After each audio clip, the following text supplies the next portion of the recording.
따라해 보시죠. 미래가 사람 세우기에 달려 있습니다. 예. 우리 5월달 한 달 동안 주일학교 아이들과 함께 예배 드리는 시간을 가졌는데 유년부가 올라와서 예배를 드리는 날 제가 막 너무 열정적으로 소리를 지면서 설교를 했는데 그것을 보고 유년부 아이가 선생님에게 아니 목사님 무슨 화가 나셨습니까? 이렇게 얘기했다는 이야기를 듣고 제가 오늘 아주 차분히 설교하도록 하겠습니다.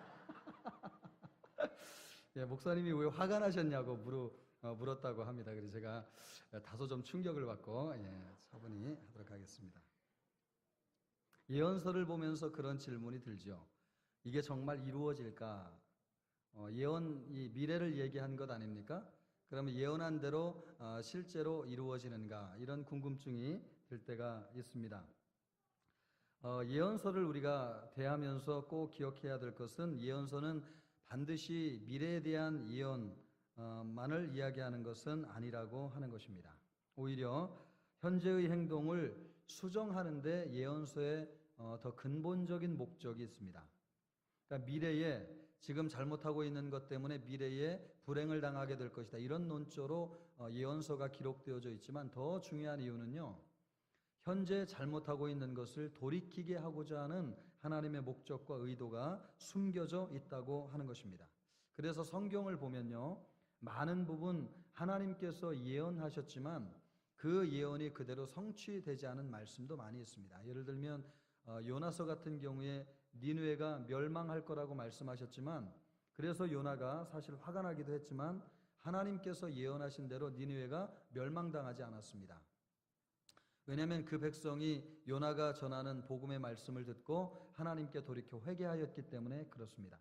그러므로 예언서의 목적이라고 하는 것은 미래에 나타날 불행을 우리에게 말씀해 주는 포인트보다도 더 중요한 것은 그 미래에 예고되는 불행을 생각하면서 그 운명을 바꿀 수 있는 기회가 지금 우리에게 있다고 하는 것을 주님이 말씀해 주기를 원하신다는 거예요. 현재 우리가 돌이키고 하나님께 다시 한번 회개하고 나아가면 하나님께서는 언제든지 미래에 예고한 불행에 대해서 돌이키실 수 있다라고 하는 것을 우리에게 전해준다고 하는 것입니다.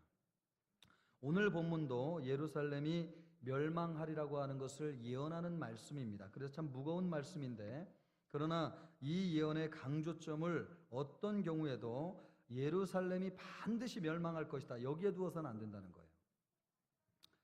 미래의 재앙이 아니라 축복을 가져올 다른 선택을 지금 해야 된다라고 하는 것을 지금 하나님이 말씀하고 있다는 것입니다. 미래의 불행이 예고되어져 있지만 그 불행한 미래의 예고는 반드시 이루어지는 것이 아니고 현재 우리가 또 다른 선택을 통해서 하나님께 방향을 수정하면 미래에 대한 불행은 취소될 수 있다는 것입니다. 아멘. 할렐루야. 하나님의 말씀이 그런 면에서 오늘 우리에게 주어지고 있다고 볼 수 있겠습니다. 미래의 재앙이 아니라 축복을 가져올 다른 선택을 지금 해야 된다는 것입니다. 그것이 성경의 진정한 메시지라고 하는 것이죠. 그렇다고 한다면 미래의 축복을 가져다 줄 현재에 우리가 해야 될 또 다른 선택은 무엇이냐 하는 것입니다. 우리가 이대로 가면 우리의 미래가 암울하고 어찌 보면 이스라엘 백성들에게 하시는 하나님의 말씀처럼 그 나라가 멸망하게 될 터인데 그 미래의 운명을 지금 바꿀 수 있다고 한다면 우리가 또 다른 선택을 할 때에 그 또 다른 선택은 무엇인가 하는 것입니다. 그것이 오늘 이 말씀을 통해서 같이 나누려고 하는 포인트입니다. 여러 가지가 있겠지만 본문 말씀에서는 사람을 세우는 일이다 라고 말씀하고 있습니다. 지금 사람을 잘 세워놓으면 미래에 예견된 하나님의 심판을 피해갈 수 있다는 것입니다. 할렐루야. 어떤 일을 통해서요? 지금 누구를 세우는? 사람을 세우는 일을 통해서. 그래서 우리 교회 표어가 다음 세대를 준비하는 교회인데 다음 세대를 준비한다는 것은 미래를 바꾸는 굉장히 중요한 의미를 가지고 있습니다. 사람을 세우는 것은 미래의 행불행을 결정하는 일이죠. 축복과 저주가 거기에 있습니다. 오늘 말씀이 우리에게 던져주는 메시지가 무엇입니까? 첫 번째로 하나님의 심판은 사람을 세우고 패하는 일에서 시작되기 때문에 그렇습니다. 하나님의 심판이 어디에서 시작된다고요? 사람을 폐하고 세우는 일로부터 하나님의 심판이 시작돼요. 제일 먼저 하나님의 심판은 거기에서부터 나타나요. 우리가 읽었던 말씀 1절로 3절을 보면 보라 주 만군의 여호와께서 예루살렘과 유다가 의뢰하며 의지하는 것을 제하여 버리시되. 하나님의 심판은요, 예루살렘과 유다를 심판하시는데 먼저 이렇게 예루살렘과 유다를 폭삭망하게 하는 것이 아니고 예루살렘과 유다가 의지하는 것을 제하여 버리는 데서부터 하나님의 심판이 시작된다는 것입니다. 그러면 예루살렘과 유다가 의지하는 것이 뭐냐? 그래서 그 말씀에 기록되어져 있습니다. 곧 그가 의지하는 모든 양식과 그가 의지하는 모든 물과 또 물 용사와 전사와 재판관과 선지자와 복술자와 장로와 50부장과 귀인과 모사와 정교한 장인과 능란한 요술자를 그리 하실 것이며. 요약하자면 양식과 물을 제하여 버리신다는 말씀입니다. 그리고 2절부터 언급된 사람들도 제하여 버리신다고 하는 말씀입니다. 양식과 물은 사람에게 생명과 직결된 것이죠. 그러니까 그것을 끊어버리면 멸망하는 것입니다. 실제로 예루살렘이 포위가 되었을 때에 적군이 제일 먼저 행한 일이 물을 끊어버리는 것이고 양식을 제하여 버리는 것이었습니다. 그렇게 되면 도시가 멸망하게 되는 것이죠. 그런데 물과 양식만큼 굉장히 중요한 것이 있어요. 그것이 뭐냐? 사람이라고 하는 것입니다. 그래서 여기에 등장하는 수많은 사람이 언급되어져 있죠. 용사, 한번 같이 보겠습니까? 용사, 두 번째 전사, 재판관, 선지자, 복술자, 장로, 50부장, 귀인, 모사, 장인, 요술자. 이 사람들을 분야별로 정리하면 네 분야입니다. 첫째는 정치 지도자들이고, 두 번째는 군사 지도자들이고, 세 번째로는 종교 지도자들이고, 네 번째는 산업 기술자들입니다. 여러분, 이 사람들이 나라에 없으면 나라가 지탱될 수 있을까요? 없을까요? 예, 나라가 허물어지는 것이죠. 이 네 가지 종류의 사람들 때문에 국가가 지탱되는 것입니다. 이들이 없으면 국가가 마비됩니다. 엄청난 혼란에 빠지게 되는 것이죠. 그래서 성경은 이들을 일컬어서 예루살렘과 유다가 의뢰하고 의지하는 것이라고 말씀하고 있습니다. 백성의 삶과 안전에 절대적인 영향을 미치는 사람들을 피하는 것이 하나님의 심판이라는 거예요. 하나님의 심판은 다른 것이 아니고 백성의 안전과 생명을 보장하는 굉장히 중요한 사람들을 제하여 버리는 것이 하나님의 심판이라는 것이죠. 지금 우리나라에도 삼부 요인이 있지 않습니까? 이법, 사법, 행정. 이 통솔권자들이 신변에 유고가 생긴다고 한다면 국가의 기능이 정지하게 될 것입니다. 그래서 한동안 우리가 대통령이 없는 상태로 국가가 유지되었기 때문에 국가가 안보적으로 굉장히 안보가 불안한 상태로 진행되지 않았습니까? 이 정도로 중요한 위치에 있는 사람들이 제거되면 나라의 기반이 흔들리는 것이죠. 그런 일을 대비해서 만반의 조치가 취해져 있을 정도로 이 사람들은 중요한 사람들입니다. 하나님의 심판은 말입니다, 사람을 폐하는 것에서부터 시작돼요. 사람이 없고 인물이 없는 것은 하나님의 심판의 한 양상입니다. 이런 관점에서 우리나라와 교회는 위기라고 할 수 있습니다. 우리나라도 교회도 중심이 될 만한 인물, 또 믿고 의지할 만한 든든한 영웅이 존재하지 않는 것이죠. 그것이 우리나라의 큰 불행이 아닐 수 없어요. 한국교회도 그렇습니다. 한국교회도 옛날에는 주기철 목사님과 손양원 목사님 같이 위대한 신앙의 선조들이 있었는데 오늘날은 존경받을 만한 사람들을 전부 다 허물어 버려가지고 존경받을 만한 신앙의 위인이 교회에 존재하지를 않아요. 사람들이 목사를 존경하지 않잖아요. 사람들이 옛날처럼 주일학교 선생님들을 존경하지 않습니다. 교회 장로님들을 예전처럼 존경하지 않습니다. 또 신앙인들을 예전처럼 존경하지 않습니다. 이렇게 존경받을 만한 사람이 없다고 하는 것은 하나님의 심판의 한 양상이에요. 오늘날 여러분 아버지를 존경하지 않잖아요. 그것도 하나님의 심판의 한 양상이에요. 대통령과 통치를 존경하지 않는 것도, 정치가를 존경하지 않는 것도, 기업인들을 존경하지 않는 것도 심판의 한 양상이라고 할 수 있습니다. 사람들이 누군가를 바라보면서 든든하게 세워져 가고 어린아이들이 그들을 보면서 모델을 따라 성장해 가는 것인데, 존경할 만한 사람, 위인들, 영웅들을 없애면 아이들이 누구를 보고 자랄 수 있겠습니까? 그러므로 한 나라의 미래에 있어서 아주 중요한 것은 누구를 바라보고 사느냐 자라느냐 하는 것인데, 하나님께서 심판하실 때 그 나라에 나타나는 심판의 한 양상은 존경받을 만한 위인들이 제거되어진다고 하는 것이죠. 우리나라에 아주 나쁜 습관이 있습니다. 그것이 뭐냐니까요? 인물을 세우지 않는 것입니다. 존경받을 만한 인물을 세우지를 않는 거죠. 누가 좀 존경받을 만하면 그 사람의 비리를, 온갖 비리를 다 캐내가지고 그 사람을 그냥 땅바닥에 주저앉히는 것입니다. 그래서 국민들이 존경할 만한 사람들이 없어요. 존경받을 만한 사람이 없다고 하는 것은 아주 불행한 것이고, 국가적으로 교회적으로 굉장히 불행한 것입니다. 미국의 사우스 다코타라고 하는 지역에 가면 레시모 산이라고 하는 데가 있습니다. 이 산에 가보면 큰 바위 얼굴이 있습니다. 바위에다가요, 사람들이 사람 얼굴을 새겼는데 14년에 걸쳐서 4명의 사람의 얼굴을 새겼습니다. 11억이라고 하는 돈을 들여가지고 바위에다가 엄청나게 큰 바위 얼굴 4명의 얼굴을 새겼습니다. 그 사람이 누구냐면 미국을 대표할 만한 대통령 4명의 얼굴을 새긴 것이죠. 조지 워싱턴, 토마스 제퍼슨, 아브라함 링컨, 그리고 루즈벨트, 이 4명의 대통령을 큰 바위에다가 얼굴을 새겼습니다. 막대한 돈을 들여가지고요, 조각가 400명이 14년 동안 그 대통령의 얼굴을 돌에다가 새긴 거예요. 여러분, 어떻게 보면 얼마나 쓸데없는 낭비입니까? 엄청난 돈을 낭비한 것이죠. 그런데 그런 존경받을 만한 얼굴을 왜 바위 위에다 세우는 거예요? 1년에 관광객들이 아이들을 데리고 그 지역에 200만 명이 찾아와서 그 큰 바위 얼굴을 보고 돌아간다는 것입니다.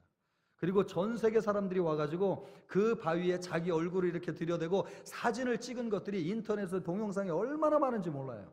여러분, 그것을 보면서 아이들이 뭘 배우는 것입니까? 존경받을 만한 위인들을 마음에 새기고 가는 것이죠. 우리가 크면 저와 같은 사람이 되어야 되겠다라고 하는 것을 가슴에 새기고 돌아가는 것입니다.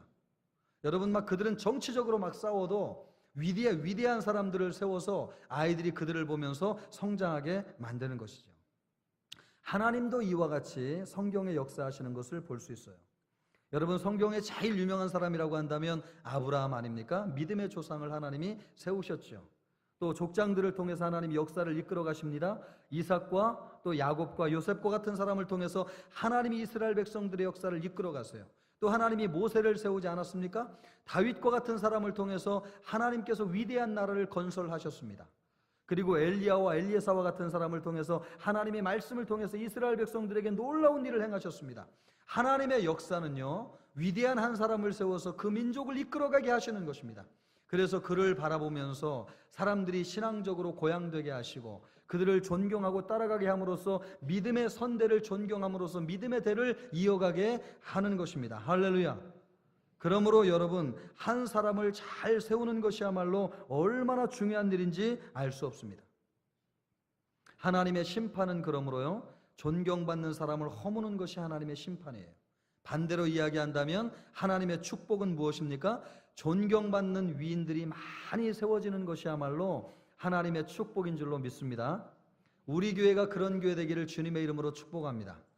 전 우리 교회 왔을 때에 이렇게 훌륭한 평신도들이 많이 자리를 잡고 교회를 지키는 중요한 이유는 존경받는 선대 신앙인들을 참 존경하는구나 라고 하는 것을 깨달았습니다. 우리 성도님들의 마음속에 어떤 목사님 못지않게 존경하는 장로님들이 계시더라고요. 존경하는 권사님들이 계시더라고요. 매일 새벽마다 무릎 꿇고 기도하는 권사님들을 떠나가셨어도 평생 잊지 못하는 후대 우리 신앙인들이 우리 교회에 얼마나 많은지 몰라요. 또 존경하는 장로님이 떠나가셨지만 그 장로님 생각하면서 나도 나중에는 저런 장로님이 되어야 되겠다, 이런 간증을 제가 여러분에게 많이 들었어요. 그런 분들이 모델이 돼가지고 오늘 우리 청천교회를 이루는 많은 성도들이 자리를 든든하게 지키고 있는 줄로 믿습니다. 그러므로 여러분, 우리 성도들이 사람 세우는 데 집중해야 될 줄로 믿고 우리 청천교회가 사람 세우는 교회가 되어야 될 줄로 믿습니다. 우리 다음 세대를 향해서 에너지를 집중해야 되는 것은요, 이들의 인물을 잘 키워내면 그것이 우리 교회의 축복이 되기 때문인 줄로 믿습니다. 가정이 복을 받게 될 줄로 믿습니다. 나라와 민족에 소망이 있을 줄로 믿습니다. 우리 교회에 장래가 있게 될 줄로 믿습니다. 어떤 일을 통해서요? 인물을 키워내게 될 때에 그렇게 된다는 것입니다. 만약에 우리 교회가 존경받을 만한 인물이 없다고 생각한다면 우리 교회는 정말 하나님 앞에서 너무너무 민망한 교회예요. 여러분, 우리 교회 많은 성도들이 존경받을 만한 신앙의 위인들이 많이 세워지기를 우리 주님의 이름으로 축원합니다. 하나님의 심판은 여기에서 끝나지 않는 것이죠. 또 4절을 보면 이렇게 말씀하고 있습니다.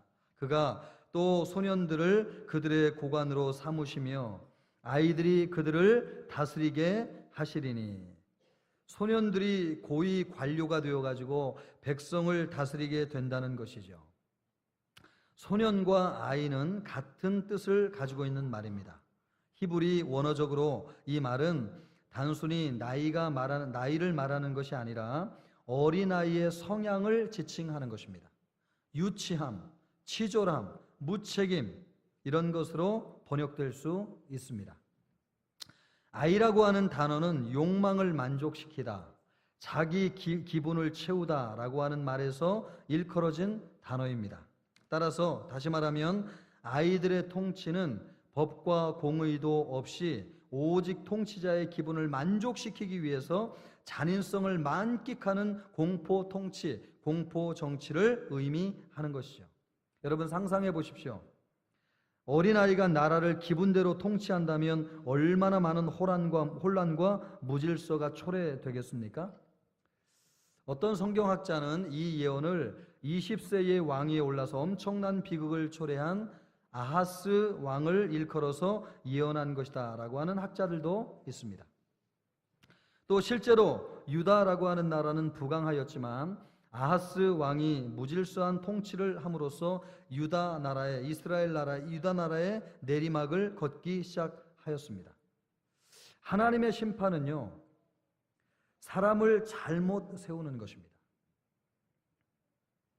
세우지 말아야 될 사람을 세우는 것이 하나님의 심판의 한 양상이에요. 한 나라가 망하는 것은 아주 단순합니다. 사람을 잘못 세워놓으면 망해요. 역사적으로 멸망한 모든 나라는 말입니다, 왕을 잘못 세웠기 때문에 멸망하였습니다. 그러므로 사람을 잘못 세우는 게 얼마나 심각한 문제인지요. 가정도 허물어지는 것은 아주 순식간입니다. 가장이 가장의 역할을 못하면 한 가정이 허물어져요. 교회도 이 목사의 책임이 얼마나 큰지요. 목사가 깨어있지 않고 기도하지 않고 영적으로 민감하게 반응하지 않고 하나님의 통치에 순종하지 않으면 여러분 교회가 약해지는 것이 순식간이죠. 나라와 민족도 마찬가지 아닙니까? 대통령 정치가가 잘못된 판단을 하면 이 나라의 안보가 순식간에 흔들리고 나라가 멸망하는 것은 순식간입니다. 모든 나라가 역사적으로 볼 때 한순간에 망하는 것은 지도자를 그 자리에 잘못 세웠기 때문에 그렇습니다. 므낫세 왕 때문에 유다가 멸망한 것 아닙니까? 이 므낫세 왕은 이 성경을 기록하였던 이사야를 톱으로 켜서 죽인 사람이었습니다. 그 정도로 하나님 앞에 불순종하는 왕이었습니다. 이 므낫세 왕에 대해서 성경에서 뭐라고 기록하고 있습니까? 유다 왕 므낫세가 이 가증한 일과 악을 행함이 그 전에 있던 아모리 사람들의 행위보다 더욱 심하였고 또 그들의 우상으로 유다를 범죄하게 하였도다. 그러므로 이스라엘의 하나님 여호와가 말하노니 내가 이제 예루살렘과 유다의 재앙을 내리리니 듣는 자마다 두 귀가 울리리라. 예루살렘과 유다의 재앙을 내리신 이유가 뭐예요? 므낫세 왕이라고 하는 사람이 잘못 세워졌기 때문에 그렇습니다. 이처럼 분명한 것은 사람을 배우고 세우는 일은 한 나라와 개인의 미래를 좌우한다고 하는 것입니다. 그래서 하나님은 사람을 세우는 일에 적극적으로 역사하세요. 할렐루야.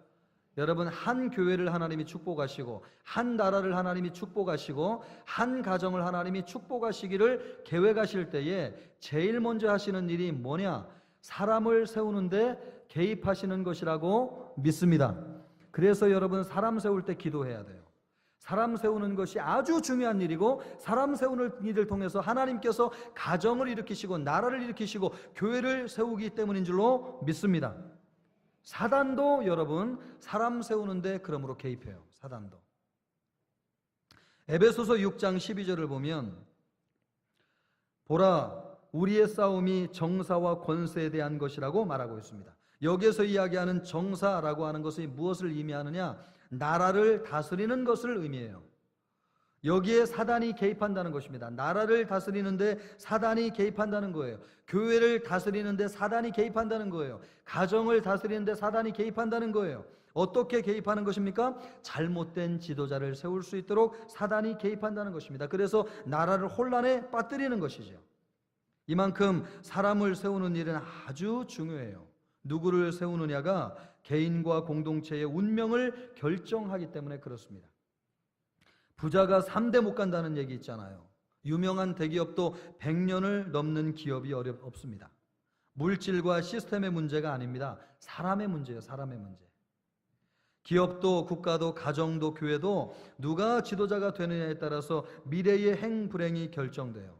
합당한 지도자가 세워져야 되고 그를 위해서 기도해야 될 줄로 믿습니다.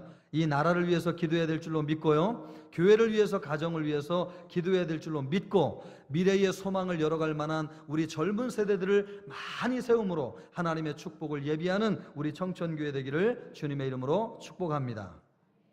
그렇다고 하면 어떤 사람을 세워야 되느냐?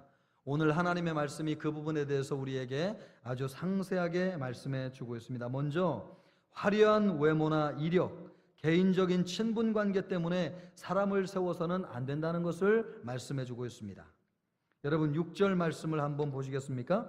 우리 같이 한번 읽어보겠습니다. 6절 말씀.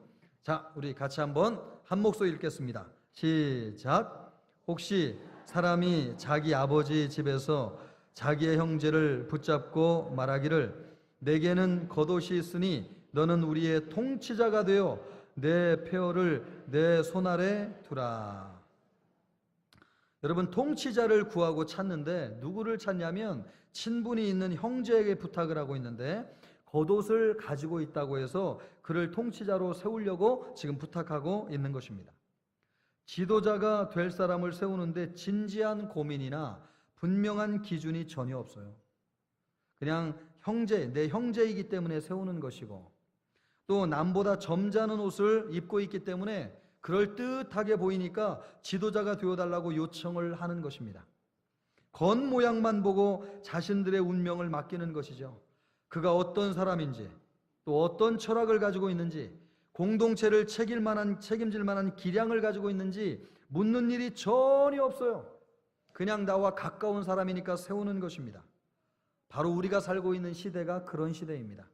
나와 혈연과 또 지연이 되니까 누군가를 찍어주고 선거에 출마하면 도와주는 것 아닙니까? 또 나와 인간적인 관계가 있기 때문에 그 사람의 실력이 어떤지 모르고 검증하지 않고 사람을 세우는 일이 우리나라의 다반사로 일어나고 있습니다. 외모나 겉모양만으로 사람을 보고 판단합니다. 요즘 피부과에는 여성들보다 남성들이 더 많이 찾는다고 합니다. 외모가 안 되면 실력을 보일 기회조차 없다는 것이죠. 어떤 분이 제가 우리 청천교회 담임 목사로 왔을 때 그 목사님이 왜 너네 교회 담임 목사가 됐느냐 이렇게 물었대요. 그랬더니 그 자매인 것 같은데 그 자매가 아무래도 얼굴을 보고 뽑은 것 같다 이렇게 얘기를 했다는 얘기를 듣고 제가 아주 충격을 받았습니다. 여러분 저를 외모로 보고 뽑지 않은 줄로 믿습니다. 저 아주 외모가 형편없습니다. 그냥 은혜로 된 것인 줄로 믿고요. 여러분 기도함으로 된 것인 줄로 믿습니다. 그런데 요즘 사람들이 이런 기준을 가지고 있는 거죠. 외모로 사람을 보는 게 너무 예민해요. 그래서 수술하지 않는 사람들이 없어요. 직장 취업하려고 하면 성형외과 가가지고 먼저 수술을 하는 사람들이 많이 있다는 이야기를 들어봅니다. 이런 것들이 우리에게 초래되는 비극적인 양상이라고 하는 것은 사실 말로 다 할 수 없습니다. 세상은 그래서 은혜가 없어요. 너무 많은 아까운 사람들이 이런 잘못된 기준 때문에 놓쳐지고 있습니다. 하나님의 통치를 받는 우리는 같은 실수를 하면 안 될 줄로 믿습니다. 하나님이 다윗을 보듯이 외모가 아니라 중심을 보고 사람을 세우는 우리 교회가 되어야 될 줄로 믿습니다. 그래서 우리 아이들을 어떤 아이들로 키워야 될까? 내실이 있는 아이들로 키워야 될 줄로 믿습니다. 중심 있는 아이들로 키워야 될 줄로 믿습니다. 철학과 생각이 분명한 아이들, 그 중심으로 하나님을 사랑하는 철학이 분명한 아이들로 키워야 될 줄로 믿습니다. 그래서 우리 아이들이 어디 가든지 쓰임을 받고 꼭 필요한 아이들이 되고, 이 아이들이 가는 곳마다 살아나고 생명이 있고 소망이 있고, 가정이 살아나고 교회 소망이 있고, 나라와 민족의 미래가 있는 그런 축복된 아이들이 될 수 있기를 우리 주님의 이름으로 축원합니다. 두 번째로, 준비되지 않은 사람을 세워서는 안 된다고 하는 것을 오늘 말씀이 가르쳐 주고 있습니다. 여러분, 12절 말씀 우리 한 목소리로 같이 한번 읽어 보겠습니다. 읽습니다. 내 백성을 학대하는 자는 아이요 다스리는 자는 여자들이라. 내 백성이여, 내 인도자들이 너를 유혹하여 내가 다닐 길을 어지럽히느니라. 히브리 원문대로 읽으면 이 뜻이 더 분명합니다. 내 백성이여, 그들의 압제자는 아이들이다.